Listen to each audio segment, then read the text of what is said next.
많이들 빠지신 것 같아요. 코로나 걸리셔서 장로님들도 못 나오시고 이럭저럭 하다 보니까 많이 숫자가 많이 줄었는데 자꾸 독려하셔서 자꾸 금요 철야 기도 때 청년들도 좀 많이 좀 나와서 찬양하고 이렇게 해야 되지 않겠나 생각이 됩니다. 많이 빈자리가 휑하니 이렇게 있으니까 좀 그러네. 오늘 본문 말씀은 그 당시 성도들이 가장 고통받았던 문제를 다루고 있는데 우리나라에서는 신사참배 일제 36년간의 강점기 속에 있었던 그 일을 기억할 수 있는데요. 로마 이 시대는 황제 숭배입니다. 인간에게 가장 고통스러운 것이 뭐냐 하면 인간이 인간을 찬양하고 인간이 인간을 신으로 숭배한다는 이 어려움이죠. 이런 일이 지금 신격화시키는 일들이 지구촌 곳곳에서 몇 군데 있는데요. 사는 게 아닙니다. 그죠? 사람을 신처럼 떠받들고 살아야 된다고 하는 것이 얼마나 어려운 일인가. 그리고 특별히 공산권 속에 있는 사람들에게 있어서 생명은 인간의 존엄 같은 거는 거기서 찾아볼 수 없는 그런 모습을 우리가 보게 되는데 오늘 본문에 보면 로마의 새로운 지도자가 나타납니다. 평화의 사자로 부각시키면서 옛 시대 한 황제 숭배를 주장하고 나오는데요. 11절 12절 말씀해 보시면은 내가 보매 또 다른 짐승이 땅에서 올라오니 어린 양같이 두 뿔이 있고 용처럼 말을 하더라. 그가 먼저 나온 짐승의 모든 권세를 그 앞에서 행하고 땅과 땅에 사는 자들을 처음 짐승에게 경배하게 하니 곧 죽게 되었던 상처가 나은 자니라. 여기 새로운 지도자는 어떤 모양을 하고 있습니까? 어린 양같이 두 뿔이 있고 용처럼 말을 하더라. 로마 황제 중에서 아주 지극히 평화를 사랑하는 자로 나타나는 것을 말하는데요. 이전에 있던 황제들 중에서 특히 죽게 되었다가 상처를 낳은 황제 숭배 운동을 일으키는 이런 장면을 생각하게 되는데 누굽니까? 옥타비아누스 같은 사람이죠. 죽게 되었다가 상처가 나은 자 이렇게 보통 얘기를 하는데요. 근데 로마가 심각한 내전 상태에 있다가 그 내전을 종식시키고 로마의 평화를 열었기 때문입니다. 이 사람을 평화의 사도로 자처했고 그때부터 로마는 황제를 신성시하는 운동이 일어나기 시작합니다. 오늘 본문 말씀은 그때부터 상당한 시일이 지난 후의 이야기입니다. 그러니까 새로운 황제가 나타났는데 자기 자신을 평화의 사도로 자처하고 또 옛날 그 평화의 사자와 자신을 동일시하면서 새로운 황제 숭배 운동을 일으키는 걸 말합니다. 마르쿠스 아우렐리우스를 얘기합니다. 우리가 말하는 철인 황제로 그의 명상력은 아주 유명합니다. 기독교인을 심하게 박해한 자로도 유명한 사람입니다. 이 한 사람만 그랬는가? 그렇지 않습니다. 대부분의 황제들이 비슷했습니다. 그리고 이 사람들은 다 뭡니까? 그리스 철학으로 무장되어 있는 사람입니다. 금욕주의 스토아파의 교육을 받는 사람들이었고 그래서 나라에 어둠이 생길 때마다 결국 로마는 로마의 신들을 의지하면서 그래도 여의치 않을 때는 그리스도인들을 속죄 제물로 삼았던 겁니다. 비가 오지 않으면 그것도 뒤집어 씌우고 흉년이 들면 기독교인들에게 다 뒤집어 씌우고요. 심지어 집이 가세가 기울어진다 그러면 기독교인 며느리가 들어온 것 그 후부터다 하면서 어떻게 해요? 다 뒤집어 씌우고 이런 겁니다. 그러니까 평화의 사자가 말하는 것은 용의 소리였다 그랬는데 다시 말하면 외모만 평화의 사자로 가정하고 있지 실제로 속에 들어있는 것은 사단의 본색 그대로다라는 거죠. 대표적인 사람이 있다면 누굴까요? 역사 속에서 히틀러라든가 김일성 부자들이겠죠. 이런 사람들. 그래서 여기 로마가 황제 숭배로 인해서 사용한 것은 두 가지 겁니다. 하나는 이적이고 하나는 우상입니다. 그래서 13절에 보시면 큰 이적을 행하되 심지어 사람들 앞에 불이 하늘로부터 땅에 내려오게 하고 마태복음 24장에 보시면요. 24장 24절에 보면 거짓 선지자들과 거짓 선지자들이 일어나 그리스도와 거짓 선지자들이 일어나 큰 표적과 기사를 보여 할 수만 있으면 택하신 자들도 미혹하리라. 이 마지막 때입니다. 마지막 때가 되면 가짜들이 진짜 행세를 한다는 겁니다. 왜요? 미혹하기 위해서. 신명기 13장 1절 3절에 보시면요. 너희 중에 선지자나 꿈꾸는 자가 일어나서 이적과 기사를 내게 보이고 그가 내게 말한 그 이적과 기사를 이루어지고 너희가 알지 못하던 다른 신을 우리가 따라 섬기자고 말할지라도 너는 그 선자나 꿈꾸는 자의 말을 청종하지 말라. 이는 너희 하나님 여호와께서 너희가 마음을 다하고 뜻을 다하여 너희 하나님 여호와를 사랑하는 여부를 알려하사 너희를 시험하심이니라. 이렇게 얘기합니다. 그러면 마지막 때 이런 일들이 있는데 이런 것들은 구약 시대에도 하나님 백성들의 진위 여부를 알기 위해서 시험했던 거다. 근데 하나님이 우리를 시험하는 그 시험은 연단을 위한 시험이지 우리를 망하게 하는 그런 시험은 절대 아니다라는 거죠. 그렇다고 본다면 마지막 때 이런 일이 있다는 것을 우리가 분명히 인식해야 됩니다. 그리고 하나님은 그런 미혹하는 일로부터 우리가 온전히 하나님만 신뢰하고 하나님만 섬기기를 원하십니다. 데살로니가후서 2장 9절 10절에 보시면요, 악한 자의 나타남은 사단의 활동을 따라 모든 능력과 표적과 거짓 기적과 불의의 모든 속임으로 멸망하는 자들에게 있으리니 이는 그들이 진리의 사랑을 받지 아니하며 구원함을 받지 못함이라. 마지막 때 이 모습입니다. 그래서 여기 이 둘째 짐승이 누구를 모방하고 있냐면요, 이 그리스도를 모방하고 있는 겁니다. 겉모양은 어떻게 해요? 그렇게 이적들은 그런데 속은 어떻습니까? 미혹입니다. 그래서 사람들이 어떤 사람을 절대화시킬 때 그때 일어나는 일이 뭐냐면요, 수많은 신화를 만들어냅니다. 특별히 없었던 것을 실제로 있는 것처럼 조작해내거나 많은 성역을 만들어내는데 불이 하늘에서 땅에 떨어진다고 하는 것은 하늘에서부터 권위를 승인받았다는 겁니다. 이런 일들을 조작해내고 사람들을 그런 것을 믿고 따라가는데요, 북한 김일성만 하더라도 수많은 신화들이 그에게 있습니다. 천주교는 또 뭐가 있을까요? 마리아나 성인 숭배를 위해서 많은 신화를 만들어냅니다. 제가 이제 학교 다닐 때 친구가 이제 천주교 카톨릭을 믿는 가정이었는데요. 근데 사진을 이렇게 보여주더라고요. 무슨 사진이냐 그랬더니 자기가 그냥 그 성당에서 찍은 사진인데 뒤에 천사가 있다는 그 사진을 이렇게 보여주더라고요. 그래서 근데 천사가 어떻게 보면 묵주를 들고 있어, 묵주. 그래가지고 그러냐고. 그래서 보여줬는데 이걸 그냥 찍었는데 이 사진이 나왔다는 거예요. 그래서 내가 그럴 리가 없을 텐데 그게 왜 나오겠어요? 그러니까 그 인화할 때 뭐 어떤 일이 있었든가 뭐가 있었겠죠. 네. 그래서 이제 그 사진을 신봉하더라고요. 그래서 저건 아닌데. 성 프란시스 전기만 해도 그렇습니다. 마리아상이 피눈물을 흘린다든가 성모 마리아가 나타나서 병을 치료해 주었다고 하는 수많은 신화들이 있습니다. 사람들은 그것을 믿고 무한 신뢰를 보냅니다. 그런데 이런 것들이 다 뭡니까? 신화예요. 그러니까 미혹하는 일들이 있다는 거예요. 마지막 때가 되면. 그래서 제가 지난주에도 말씀을 드렸지만 신앙생활 잘하다가 암에 걸렸는데 근데 누가 이제 솔깃한 겁니다. 그때 당시 그 어떤 이단 그 사람 얘기를 하면서 그 사람이 치유의 능력이 뛰어나다.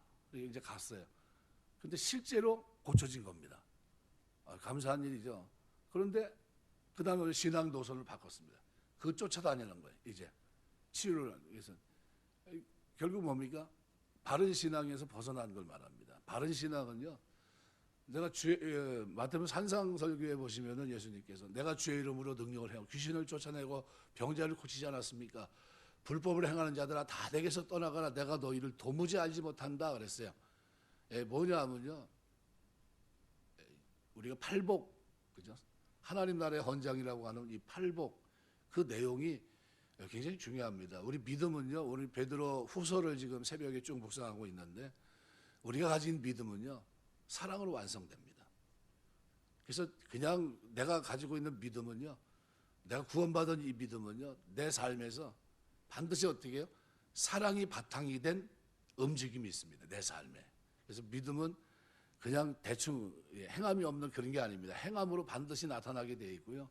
믿음은 수반합니다. 그래서 우리가 얘기하는 대로 그냥 대충 야고보서부터 유다서 말씀을 전체를 들여다보면요, 공동서신의 초점은 의인이 믿음으로 구원받는다고 하는 이신칭의의 복음, 뭐죠?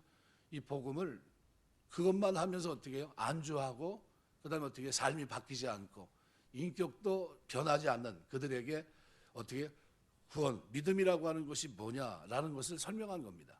그래서 믿음은 야고보서 뭐예요? 행함과 같이 어떻게 해요? 뗄래야 뗄 수 없는 관계 속에 있다. 그러면서 어떻게 그거를 설명합니다. 그래서 믿음이라고 하는 것은 믿음의 덕을, 지식을, 절제를, 인내, 경건의 형제의 사랑을 공급하는 사랑을 더하는 이런 모습으로 완성이 돼갑니다. 완성. 그러니까 그냥 되는 게 아니라 오랜 세월 그 속에서 견디면서 만들어지는 아름다운 신적인 성품들입니다. 그게 이제 믿음의 아름다움이에요. 이 보배로운 믿음을 우리가 약속의 말씀을 믿는 믿음 안에서 우리에게 하나님이 선물로 주셨거든요. 그러니까 그 믿음이 있다고 하는 것은 우리 삶에 놀라운 변화가 일어나고 인격의 변화, 삶의 변화, 모든 것의 변화가 일어납니다. 그런데 그 말씀에 바탕을 두지 않고 있으면 이렇게 그냥 쫓아가 버립니다. 뭐 거기 기적이 일어난다고 해서 그게 중요한 게 아니라 뭐가 더 중요합니까? 영생, 그리스도 안에서 약속된 영원한 생명을 누리는 것은 뭡니까? 믿음 안에서 누리는 삶이거든요. 그래서 그런 부분에 있어서 이단들은 어떻게 해요?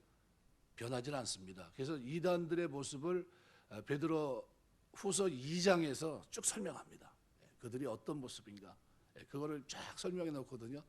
아주 우리가 말하는 대로 탐욕, 부정적이고 더럽고 세상적인 그런 내용을 그 속에 다 담아놨습니다. 그리고 그 모습은 뭐예요? 믿음이 있다고 하면서 처음 포장지는 뭐예요? 어린 양인데, 양이 그죠? 양의 탈을 쓴 것 같은데 실제로 뭡니까? 양이 아닌 늑대, 일이었다는 거죠. 그 모습을 그대로 보여줍니다. 무슨 얘기냐면요, 믿음은 반드시 어떤 모습으로요? 사랑이라고 하는 이 모습을 통해서 드러나게 돼 있는 겁니다. 변화된 모습으로. 우리가 신앙생활하면서 여러분 하나님의 사랑을 그죠? 우리 그 사랑 때문에 우리의 삶이 바뀌는 역사가 있게 되시길 주의 이름으로 축원합니다. 그래서 가장 신앙생활을 멋있게 했던 사도 바울은 자기의 신앙생활은 뭐 은혜로 치부하지만요. 그런데 뭐로 얘기합니까? 하나님의 사랑이 강권하시는도다. 하나님의 사랑이 나를 강권한다는 겁니다. 결박해서 끌고 간다는 거예요. 그 사랑이, 그 십자가의 사랑이, 부활하신 그 엄청난 그 사랑이 자신의 삶을 어떻게 해요? 믿음 안에 있는 나를, 은혜 속에 있는 나를 어떻게 해요? 변화시킵니다. 영혼에 대한 사랑, 하나님에 대한 사랑, 이웃에 대한 사랑, 전체적인 모든 걸 바꿔버립니다. 그래서 어떻게 그 사랑이 나를 결박해서 끌고 간다는 거예요. 그게 신앙생활입니다. 그래서 신화는 어떤 사상이나 기대를 충족시켜주는 체면입니다. 우리도 어떤 사람을 지나치게 좋아하면 그 사람에 대해서 약간 과장하게 말할 수 있습니다. 흠이 되는 부분은 어떻게 감춥니다. 그래서 신화를 얘기하면요, 그건 문제가 있습니다. 왜요? 흠이 없다고 얘기하고 있거든요. 성경은 절대 그렇지 않습니다.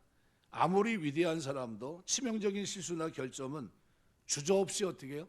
폭로시킵니다. 어느 누구도 신화하지 못하게 했어요. 베드로도 마찬가지고, 우리가 알고 있는 다윗도 마찬가지고, 야곱도 마찬가지고, 아브라함도 마찬가지고, 사도 바울도 마찬가지예요. 그죠? 뭐 신화하기에는 너무나 큰 죄인 중에 괴수의 모습을 갖고 있었고요. 아브라함도 마찬가지고, 야곱도 마찬가지고, 이삭도 마찬가지고, 그 흠을 그죠? 신화하려면 어떻게 해요? 그걸 쓰지 말았어야 되겠죠. 기록하지 말았어요. 그런데 어떻게 해요? 인간의 약한 부분들을 다 드러내고 있습니다. 하지만 세상에서 사람들을 미화시키고 신화할 때는 어떻게 해요? 약점이 없어요.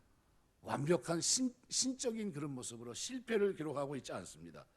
또 하나는 이단들이 하는 것 가운데 하나가 뭐냐면요, 우상을 만드는 겁니다. 그래서 15절 보시면요, 이렇게 말해요. 그가 권세를 받아 그 짐승의 우상에게 생기를 주어 그 짐승의 우상으로 말하게 하고 또 짐승의 우상에게 경배하지 아니하는 자는 몇이든지 다 죽이게 하더라. 여기 생기는 생명을 말하는데요, 우상이라고 하는 것은 이런 황제 숭배 사상을 맹목적으로 추종하는 세력들을 의미한다고 생각이 됩니다. 이런 독재자주의에는요, 그를 추종하고 또 그렇게 하면서 이득을 보려고 하는 사람들이 있는데 일종의 친위 세력과 같은 겁니다. 모태동 문화혁명을 이뤄 나갈 때 홍위병이라고 하는 청년 집단이 우상을 만드는 그 역할을 했습니다. 로마 황제 친위 세력이 그런 역할을 했고요. 오늘날 매스컴이 이런 역할을 합니다. 미화시켜요. 매스컴에서 한번 보도되면 아유 그놈 못 쓰겠구나 이렇게 되고요.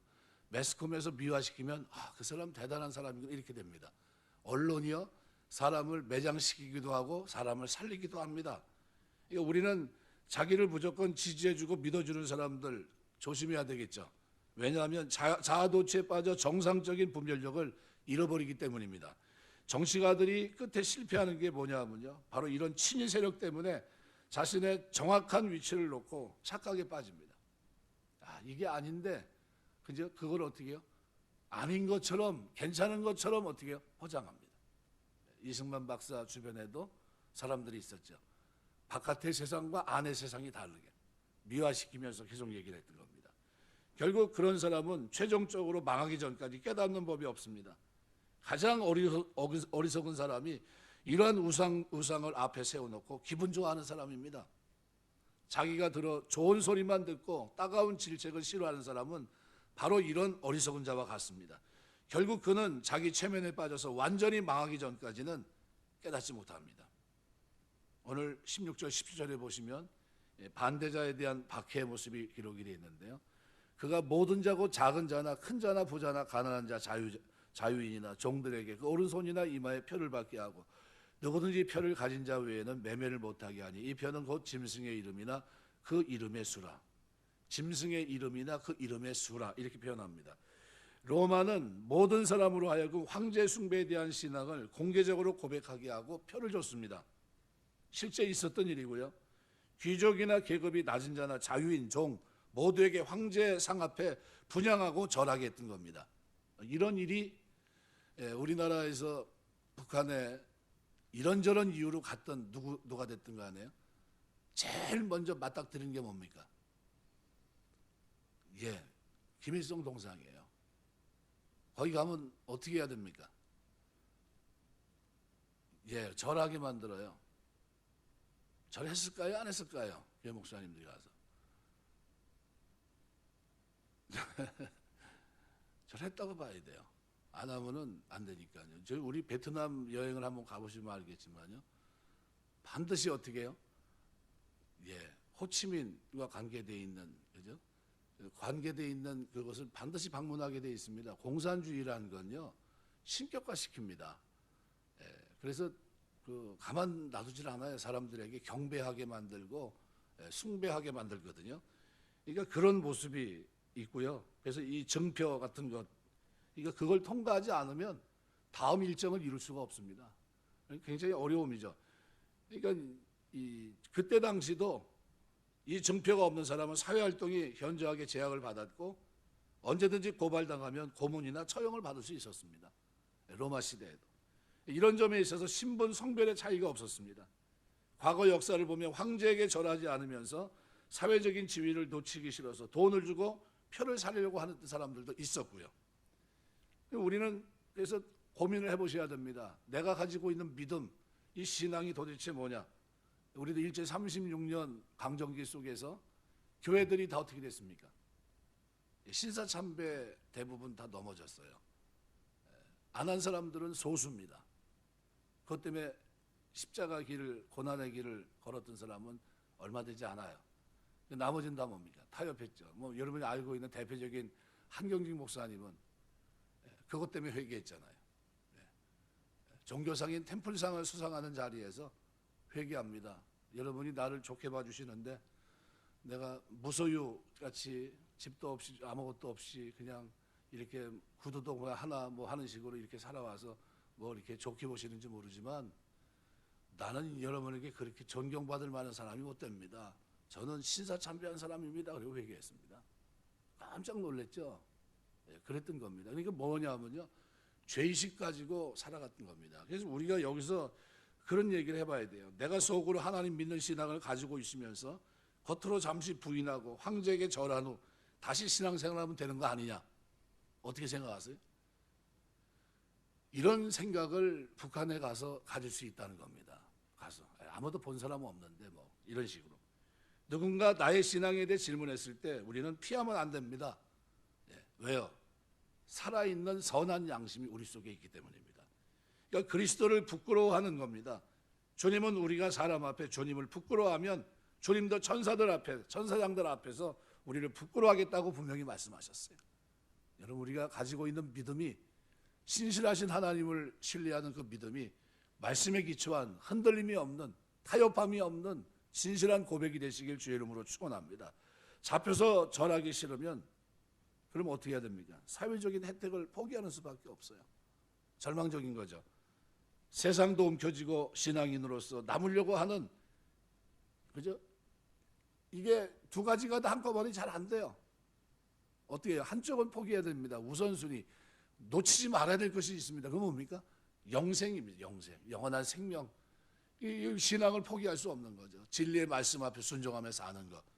그죠? 부끄러워하지 않고 어떻게 해요? 나가야 되겠죠. 그래서 신앙은 뭘 통해 검증되냐 하면요, 고난을 통과하고 환난을 통과하면서 검증이 됩니다. 고난 당한 그 전에는 우리가 그 사람의 신앙이 진위 여부를 잘 모릅니다. 편안할 때 그분이 나의 주님이면 어려울 때도 그분이 나의 주님이 되어야 됩니다. 환난 속에서도 오늘날 많은 사람들이 검증되지 않은 신앙을 가지고 있는 거예요. 그런데 코로나가 터지면서 많은 분들이 이 교회도 편차가 큽니다. 편차가 커요. 저희는 이 코로나 터져가지고 한 번도 예배를 쉰 적이 없어요. 그런데 뭐 몇 달씩 쉬었던 교회들도 있고요. 뭐 이거 지나가면 예배들이 좀 했던 사람들도 있고, 뭐 아주 편차가 굉장히 큽니다. 그런데 그렇게 했던 사람들은 잘 안 돌아와요. 교회들이. 교인들이 그렇게 그 신앙 밑에 있던 사람들은 또 어떻게 해요? 다 흩어졌습니다. 거의 다, 대부분. 그래서 뭐냐면은 안 온대요. 그리고 지금 우리가 볼 때, 저기 뭐 예배 드렸나? 그런데 놀랍게도요, 한 번도 쉬지 않고 예배 드린 교회들이 의외로 많이 있습니다. 저 목사님은 저렇게 예배 드렸을까 했는데 보면 예배 드린 분들이 많아요. 그런 겁니다. 그래서 여기 이제 보통 숫자를 뭐 7은 완전수로 얘기하잖아요. 6은 우리가 뭐 사람의 수, 안식일의 수도 6일 보통 얘기를 하는데요. 계시록은 일단 소아시아에 있는 7교회에 보낸 편지입니다. 그들의 신앙을 붙들어 주기 위해 보낸 서신입니다. 그래서 이 666이라는 숫자도 그들이 알아들었을 어떤 암호 정도로 생각하시면 됩니다. 그래서 666은 미완성의 숫자 또는 부정의 숫자, 완전에 도전하는 세력, 이렇게 보시면 됩니다. 777은 뭘까요? 승리의 숫자라고 한다면 666은 미안의 숫자입니다. 그래서 17절 끝에 보시면 뭐라고 이 숫자에 대해서 짐승의 이름이나 그 이름의 수다라고 하면서 어떻게 해요? 여기다 설명을 해주고 있습니다. 그래서 666에 대한 많은 해석들이 있는데요. 가장 타당하고 생각하는 것은 뭐냐면요, 로마 황제의 이름을 나타낸 것으로 보는 견해입니다. 그래서 네로라고 하는 이름도 라틴어로 네론이라는 단어인데요, 각 그 단어마다 숫자가 있습니다. 그래서 NERON 이렇게 해가지고요, 이 숫자가 그 부여되어 있거든요. 합치면 666입니다.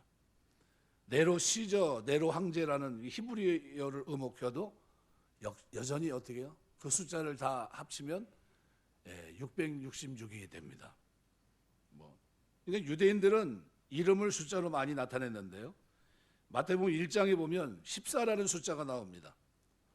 마태는 예수님의 족보에서 아브라함부터 다윗까지 14대요. 그 다음에 바벨론 포로까지 14대요. 바벨론 포로 될 때부터 예수 그리스도까지 14대다 소개합니다. 14라는 숫자는 다윗이라는 이름입니다. 다윗. 그러니까 히브리어로 다윗이라는 숫자를 풀면 14라는 단어가 나요. 14. 그러니까 이거 뭡니까? 다윗의 자손 예수 그리스도의 세계라 하면서 어떻게 해요? 오시는 그분이 바로 그분이라는 거예요. 다윗. 그분이라는 겁니다. 그래서 로마 황제 중에서 네로 황제, 네론 카이사르, 히브리어로 풀면 666입니다. 그래서 666이라는 숫자가 단지 네로 황제 한 사람만 말하는 건가? 그게 아닙니다. 자기를 신으로 추켜 세우면서 인간의 숭배를 받으려고 하는 모든 황제가 여기에 해당됩니다. 그러니까 666이라는 숫자는 황제에게 절하고 경제활동이나 자기 생명을 지키는 모든 사람들이 받게 됩니다. 8절 말씀처럼요. 죽임을 당한 어린 양의 생명책에 창세 이후로 농명되지 못하고 이 땅에 사는 사람들은 다 짐승하게 경배하게 됩니다. 그래서 666이라는 숫자는 인간이면서 자신을 신의 위치에 올려놓고 사람들의 추앙을 받는 모든 자와 그 세력을 의미합니다. 그러면 우리 시대는 지금 별로 못 느끼겠지만요. 일제 강점기 속에 일본 천황은 뭡니까? 666이에요. 일본 천황도. 북한 사람의 어떤 김일성 부작, 김정은이 이렇게 신격화하고 있는데 그건 뭡니까? 그것도 666입니다. 이단 집단에서 문성명이처럼 인간이면서 자기를 신의 위치에 올려놓는 사람 누굽니까? 그것도 666이에요. 신격화. 사람이 신의 자리에 서려고 하면 특별히 또 뭐도 문제냐면요. 미국에서는 인본주의 모임이 있는데 그들은 하나같이 신조처럼 강령을 정하고 인본주의를 떠받들고 있습니다. 인간을 예찬하고 절대시하는 것 뭐에 해당할까요? 그것도 신격화예요. 666에 해당하는 겁니다. 그래서 만약 어떤 기업이 자신의 기업 활동을 절대시하고 그 모든 정신을 강요하면서 한 걸음 더 나가서 기업주의 정신을 신앙처럼 받들게 한다. 기업을 찬양하게 한다면 그것도 뭡니까? 세속주의 속의 물결 속에서의 666이에요. 왜냐하면 그렇게 하지 않은 자에게는 어떤 불이익을 주거나 그 직장에서 쫓아낼 것이기 때문입니다. 그럼 뭐가 필요합니까? 결단이 필요하겠죠. 내가 신앙을 위해서 하나님을 섬기고 살아야 되니까. 이게 본문이 우리에게 말씀하는 게 뭐냐면요. 아무리 자신을 절대화하고 신화를 창조해내고 무시무시한 친위 세력을 사용한다 할지라도 그들은 하나님 앞에 멸망받을 짐승에 불과하니까 두려워하지 말라 그 얘기를 하고 있는 겁니다. 그런 일이 있을 거라도 우리가 말한 대로 후 3년 반에 사단이 미혹하게 하는 일이 있을 거라는 거예요. 신화화하든지 그죠? 두 가지 방법이라고 그랬습니다. 그죠? 우상화하든지 이 작업 이걸 통해서 어떻게 기적을 통해서 또는 우상화 이걸 통해서 미혹하는 일이 있을 거다 마지막 때 그때 어떻게 해요? 흔들리지 말라는 거예요. 흔들리지 말고 타협하지 말라는 겁니다. 주님은 이 짐승의 표를 받지 못해서 이 세상에서 계속 쫓기는 삶을 살고 있는 성도들에게 뭐라고 말씀하고 있습니까? 죽음을 두려워하지 말라는 겁니다. 우리는 모두 죽음이 끝이라고 생각합니다. 죽음 후에는 아무것도 소용이 없고 오직 죽기 전에 모든 것을 다 가져보고 누리려고 하는 그 소원을 우리가 가지고 있습니다. 그런 것은 믿지 않은 사람들의 생각입니다. 우리는 이 세상에서 자신의 수명이 얼마가 될지 아무도 알지 못합니다. 그러나 이 세상의 수명은 영원한 천국에 비하면 하나님이 우리에게 주시는 그 천국과 비교하면요 아무것도 아닙니다. 주님은 자신이 충실한 증인으로 죽음을 두려워하지 않았습니다. 그리고 우리를 구원하신 거예요. 그렇다고 한다면 왜 종들이 죽음을 두려워하고 이 세상에서 약간 손해보고 쫓겨다니는 것으로 인해서 불평하고 있습니까? 그러면 안 된다는 거죠. 주님이 바로 이 무지한 짐승에 의해서 죽임을 당하시고 부활하시고 승리하셨습니다. 왜 주님을 믿는 종들이 죽음을 두려워하고 이런 사람의 사람에 불과한 그들의 협박을 두려워하고 그 앞에서 떨고 있느냐? 바로 그 얘기를 지금 하고 있는 겁니다. 아무리 신의 모습을 하고 있어도 그들은 모두 인간에 불과하고 하나님 앞에 멸망당할 짐승에 불과할 뿐이라는 거예요. 왜 하나님께서는 이런 짐승들을 풀어놓아 다니게 할 뿐 아니라 때로는 가장 높은 자리에 앉게 하십니까? 왜요? 우리의 믿음을 시험하시기 위해서입니다. 그것은 우리의 믿음을 시험해 보기 위해서고요. 우리의 믿음은 반드시 시험을 통과해야 됩니다. 하나님께서는 고난을 통해 우리의 믿음을 달아보십니다. 그 시험에서 합격하는 자가 진정한 신앙을 가진 사람이기 때문입니다. 이것이 구약에서만 있었던 것이 아니라 마지막 때 우리에게도 있어야 되는 거예요. 그러니까 매 순간 우리가 살아가면 우리 삶의 주변에 지금 중국 같은 나라, 북한 같은 땅에서 거기는 뭐예요? 말 그대로 신앙 고백하며 살아야 되는 그런 그죠? 사람을 신격화한 그 세상 속에 살아가고 있습니다. 얼마나 힘들까요? 거기서 신앙 고백을 그죠? 그 신앙을 가진다는 건 뭡니까? 곧 자기의 죽음을 의미합니다. 그런데도 그 타협하지 않습니다. 제가 알기로는 크리스찬들이 한 몇 명이 한 20만 명이 잡혀 있다고 내가 들었어요. 잡혀 있다고. 그러니까 그 사람들은 다 누굽니까? 밀어내서 들어가 있는 거예요? 아니요. 부인할 수 없으니까. 천국이 영원히 있는 것을 알고 있고 영생을 주시는 걸 너무나 알기 때문에 이 짧은 세상 속에서 아무리 박해가 있고 죽음이 눈앞에 있다 할지라도 그것을 어떻게 해요? 타협할 수 없으니까. 그래서 생각건대 현재 고난은 장차 우리에게 나타날 영광과 좋게 비교할 수 없는 거, 비교가 안 되는 거예요. 그래서 믿음을 지키고 신앙을 가지고 이 땅을 살아냅니다. 말씀 맺겠습니다. 짐승 2마리를 통해서 이제 결국 하나님 백성들을 시험하고 미혹하는 일들이, 그죠? 우상화 작업을 하고 또 기적, 표적 이런 걸 통해서 어떻게 해요? 미혹하는 일들이 있을 겁니다. 그때도 오직 우리는 누구예요? 예수 그리스도를 믿는 믿음 안에서만, 우리가 말씀 안에서만 바른 신앙 생활을 해야 된다고 생각이 됩니다. 오직 진리예요. 오직 그리스도, 그죠? 그리스도 외에는 사람을 두려워할 이유도 전혀 없고요. 사람이 사람을 신격화시키는 일이 있으면 그것은 뭡니까? 바로 짐승의 세력이 지금 나를 미혹하려고 위협하고 있는 그 순간입니다. 그때 여러분의 태도는 뭡니까? 그때 나의 믿음은 흔들림 없는, 변함없는 신실함으로 나를 위해 십자가신 주님을 의지하면서 그 길을 걸어가는 믿음이 되어야 될 줄 믿습니다. 그 축복이 저와 여러분의 믿음 생활 속에 늘 변함없는 신실한 믿음으로 하나님 앞에 증거되게 되시길 주의 이름으로 축원합니다. 기도하겠습니다.